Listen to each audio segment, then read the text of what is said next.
बच्चों तो आज हम लोग फिर एक नए कंटेंट के साथ आ गए हैं। इसमें लिखा है परावैद्युत सामर्थ्य। क्या है परावैद्युत सामर्थ्य? उसको अंग्रेजी बोलते हैं डाइइलेक्ट्रिक स्ट्रेंथ बोलते हैं। क्या बोलते हैं इसको? डाइइलेक्ट्रिक स्ट्रेंथ बोलते हैं। ये होता क्या है? इसके पहले देखिए ये एक चीज़ था बताना भूल गए हम, जैसे कि इसका ये नाम है परावैद्युत का ध्रुवण है। परावैद्युत का ध्रुवण, इसके पहले थोड़ा सा सीख लेती है परावैद्युत का ध्रुवण होता क्या है। जैसे कि कोई चार्ज है, ऐसे रखा गया है, ये प्लस है ना, बाहर क्या इलेक्ट्रॉन घूम रहे हैं, क्या घूम रहे हैं? इलेक्ट्रॉन घूम रहे हैं। इसके आसपास कोई वैद्युत क्षेत्र नहीं है। सुनिए, इसके आसपास कोई वैद्युत क्षेत्र नहीं है, तो इसको समझ लीजिए। यदि हम लोग इसको उठा करके किसी ऐसे क्षेत्र में रखते हैं, एक कैपेसिटर है, कैपेसिटर यदि यहाँ पे प्लस चार्ज है, यहाँ पे क्या चार्ज है बच्चों? प्लस, इधर क्या है? माइनस। चार ठो इधर है, चार ठो इधर है, बराबर होता है, आवेश होता है। तो इसको उठा करके इसमें रख देंगे हम लोग, ठीक है। जब इसको उठा करके इसमें रख देंगे तो होगा क्या? तो ये तो ऐसे ही रहेगा। ये जो प्लस चार्ज है यहाँ देखिए दूर दूर था, और प्लस चार्ज कहाँ आ जाएगा? इसके पास, इधर की तरफ आ जाएगा। ये चार्ज वाली जिसको घूम रहे हैं, तो माइनस वाला इकट्ठा इसके पास हो जाएगा, माइनस वाला इधर इकट्ठा हो जाएंगे और प्लस वाले उधर चले जाएंगे। तो यही अच्छा देखिए यहाँ पे क्या है, माइनस चारों तरफ घूम रहे हैं, प्लस अपना बीच में पड़ा हुआ है, ठीक। तो यहाँ कोई प्रॉब्लम नहीं हो रही है। जो ही उसको उठाकर कहाँ रख रहे हैं? वैद्युत क्षेत्र में। अब इसके अंदर वैद्युत क्षेत्र ना है, इधर प्लस है, इधर क्या है? माइनस है। प्लस से माइनस की तरफ ऐसे वैद्युत लाइन जा रही है, ऐसे ऐसे जा रही है ना, ऐसे जा रही है। तो अब जब हम लोग को इसको परावैद्युत पदार्थ को ऐसे रखा गया, उठाकर हम लोग इसमें रखेंगे तो क्या होगा? इसके अंदर का जो प्लस चार्ज है माइनस की तरफ अट्रैक्ट हो जाएगा, और माइनस वाला कहाँ चला जाएगा? प्लस की तरफ। तो इसी चार्ज को प्लस वाला माइनस की तरफ जाना और माइनस वाला प्लस की तरफ आने की घटना को बोलते हैं इसका ध्रुवण। क्या बोलते हैं इसका? परावैद्युत का ध्रुवण। ये परावैद्युत है, घूम जा रहा है। ध्रुवण मतलब ध्रुव इसका घूम जा रहा है। कहाँ घूम जा रहा है? माइनस वाला प्लस की तरफ, प्लस ठीक है बच्चों। तो अब देखिए, अब इसी संबंध में एक टॉपिक यहाँ है परावैद्युत। अब देखिए सामर्थ्य की बात कर रहा है। सामर्थ्य मतलब क्या होता है? क्षमता होता है। क्षमता किसी परावैद्युत पदार्थ के लिए वह अधिकतम वैद्युत क्षेत्र। अब देखिए, अब ये परावैद्युत पदार्थ है, इसके अभी इस कहाँ रखे हम लोग हैं? कैपेसिटर में रखे हैं। कैपेसिटर के अंदर क्या है? ये वैद्युत क्षेत्र पूरा यहाँ वहाँ से दौड़ रहा है, प्लस से माइनस की तरफ। कहाँ रखे हम लोग? किसी परावैद्युत पदार्थ के लिए वह अधिकतम वैद्युत क्षेत्र, वह अधिकतम वैद्युत क्षेत्र जिसे पदार्थ बिना वैद्युत भंजन के, मतलब बिना टूटे, जैसे अच्छा टूट जाएगा तो क्या हो जाएगा? इसका प्लस अलग हो जाएगा, माइनस अलग हो जाएगा। बैटरी है, उसको हम थोड़ा सा पीट देंगे तो कुल प्लेट अलग अलग खंडों में विभक्त हो जाएगा, मगर उसको तोड़ना नहीं है। तो ये बिना टूटे हुए, बिना वैद्युत भंजन के सहन कर सकता है, उस पदार्थ की क्या कहलाती है? परावैद्युत सामर्थ्य। बस एक लाइन समझना है कि बिना क्षरण हुए, बिना टूटे उसको सहन करने की क्षमता हो, वही सहन करने की क्षमता ही क्या कहलाती है? परावैद्युत सामर्थ्य कहलाती है। क्लियर हो गया? तो अगला टॉपिक है, देखिए बच्चों एक नया टॉपिक आ गया फिर। अभी भी हम लोग क्या पढ़े हैं? परावैद्युत सामर्थ्य। सामर्थ्य मतलब उसकी शक्ति होती है कि वो टूट ना पाए, ठीक। अब दूसरा है कि भंजन विभवांतर, ठीक इसका उल्टा हो गया। अब देखिए इसमें क्या है बच्चों? किसी संधारित्र प्लेटों के बीच, संधारित्र है, इनके प्लेटों के बीच वह अधिकतम विभवांतर, विभवों का अंतर होगा, ठीक, जिस पर प्लेटों के बीच रखे, अब प्लेटों के बीच रखे परावैद्युत पदार्थ में क्या होना चाहिए? वैद्युत भंजन होने लगे। तो उस घटना को क्या कहेंगे हम? भंजन विभवांतर। कोई न कोई एक निश्चित विभव होगा ना, जिस विभवांतर पर क्या होगा? ये भंजन होने लगेगा, क्या होगा? टूटने लगेगा। तो ऐसे विभव को क्या कहेंगे हम? भंजन विभवांतर कहेंगे, ठीक। बस कीजिए, नेक्स्ट कुछ नया टॉपिक आ गया। अब ये देखिए, ये भी परीक्षा में पूछ सकता है। परीक्षा में बहुत लंबा है, मगर हालांकि बहुत इंपॉर्टेंट नहीं कर सकते हम इसको, है ना। देखिए फिर भी पढ़ लीजिए इसको। संधारित्र के परावैद्युत पदार्थ के परावैद्युत पर प्रेरित आवेश। देखिए यहाँ देखिए नाम देखिए का लिखा हुआ है संधारित्र के परावैद्युत पर।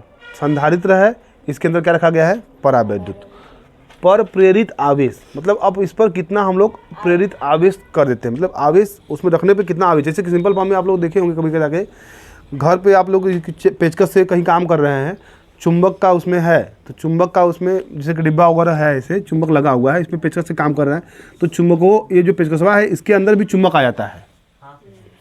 तो वो चुंबक कैसा होता है? प्रेरित चुंबक होता है।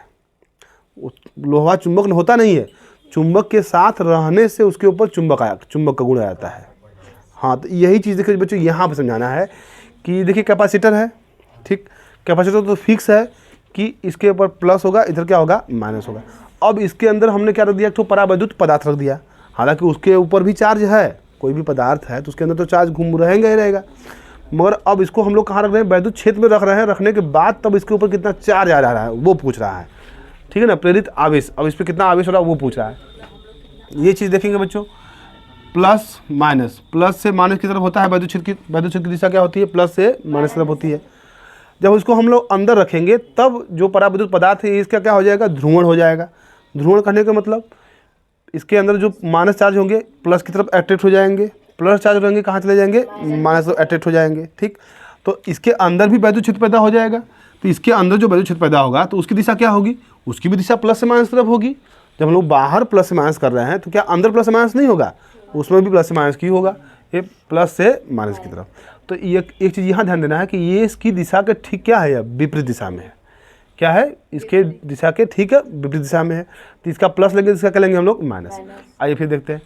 अभी हम लोग पिछले चैप्टर में पढ़ चुके हैं कि दो प्लेटों के बीच उत्पन्न वैद्युत क्षेत्र की तीव्रता ई का मान होता है सिग्मा अपान एप्सिलॉन नॉट होता है, दो प्लेटों के बीच होता है ना।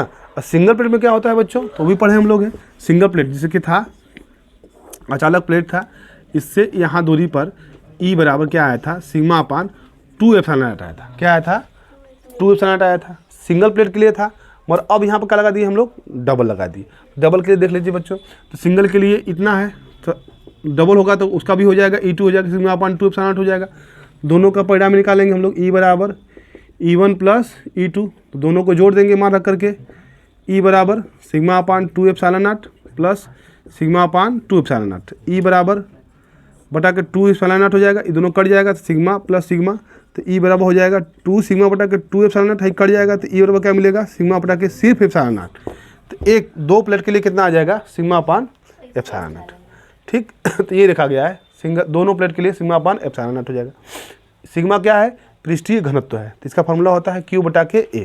तो यहाँ लिखेंगे चूँकि सिग्मा इक्वल टू Q बटा के A, तो अब Q का मान, सिग्मा का मान रख दिए हैं Q बटा के A। ये हो गया समीकरण नंबर 1। ये कहाँ के लिए है बच्चों है, तो इन दोनों प्लेटों के बीच में उत्पन्न वैद्युत क्षेत्र की तीव्रता, ठीक, ये हो गया। अब हम लोग देखने जा रहे हैं किसके अंदर, इसमें परावैद्युत पदार्थ में उत्पन्न वैद्युत क्षेत्र की तीव्रता। यहाँ पे ई डैश के लिए माइनस Q डैश बटा के A एप्सिलॉन नॉट। ऐसा क्यों हो रहा है, सेम देखिए यहाँ पे वही है, यहाँ पे Q है, यहाँ पे क्या है Q डैश है, चूँकि इस पर चार्ज बदल जाएगा, मान हमने लिख दिया, अलग लिख दिया बस, इसलिए यहाँ माइनस इसलिए लगाया गया है कि इसकी दिशा इसके दिशा के क्या है विपरीत में, यहाँ माइनस लगा दिया गया, ठीक।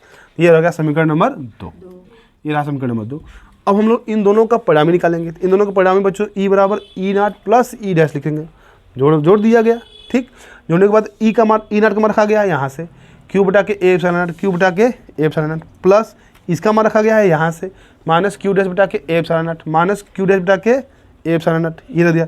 कोष्टक खोलेंगे बच्चों तो माइनस प्लस क्या हो जाएगा, माइनस हो जाएगा। अब ये हल हो जाएगा, तो अभी इसको ध्यान दीजिए। अब इस पर विचार करते हैं, ई जो हम लोग निकाल रहे हैं ये क्या निकाल रहे हैं, ये है वैद्युत क्षेत्र की तीव्रता। ये भी है कब है, जब हम लोग दोनों प्लेटों के बीच में एक परावैद्युत पदार्थ रखते हैं तब सब कुछ वही रहेगा। देखिए Q बटा के A एप्सिलॉन नॉट है, पर यहाँ पे क्या रख दिया गया, K आ जाएगा, क्या आ जाएगा K, है ना। जैसे कि हम लोग वैद्युत क्षेत्र की विभव जो पढ़ते हैं तो विभव ऐसे पढ़ते हैं 1/4 pi epsilon not K Q बटा के R। तो ये परावैद्युत पदार्थ का है ना, परावैद्युतांक है। तो अब ये वायु अथवा निर्वात के लिए मानो क्या होता है, 1 होता है। तो यही चीज़ है बच्चों, यहाँ पर K आ जाएगा कब, जब हम लोग उसमें रखेंगे परावैद्युत पदार्थ रखेंगे तब। ये हो गया K हो गया। यहाँ देखिए A epsilon not, A epsilon not, A epsilon not, इधर से कॉमन लेंगे तो इससे क्या हो जाएगा, कट जाएगा। बचा क्या है, Q बटा के K, Q बटा के K। इधर क्या बचा है, Q बचा है। यहाँ पर क्या बचा है, Q डैश बचा है। हमको किसका मान निकालना था, Q डैश का मान निकालना था। तो Q डैश को उठा के इधर ले आएंगे, इसको उठा के उधर ले जाएंगे। जब Q डैश इधर आएगा, देखिए यहाँ हो गया प्लस, अब ई वाला उधर जाएगा तो क्या हो जाएगा माइनस। अब यहीं से Q कॉमन ले लेंगे, Q कॉमन ले लेंगे बच्चों। तो Q कॉमन लेते ही मिलेगा 1 माइनस 1/K। ये कहाँ के लिए है, प्लस प्लेट के लिए है। किसके लिए है, इस प्लस प्लेट के लिए है। और ठीक यदि माइनस प्लेट वाला होगा तो उसमें क्या हो जाएगा, माइनस। तो विपरीत आवेश है वहाँ पे। तो अब जो मान आया है वह उसका मान क्या है, पहले प्लेट की अपेक्षा इस प्लेट पर जो आवेश संचित होगा उसका मान क्या होगा, कम। ठीक है बच्चों, तो यहाँ तक हम लोगों को आज पढ़ा है, आप लोगों को समझ में आया तो वीडियो को लाइक, सब्सक्राइब, शेयर जरूर कीजिए बच्चों। Thanks for watching.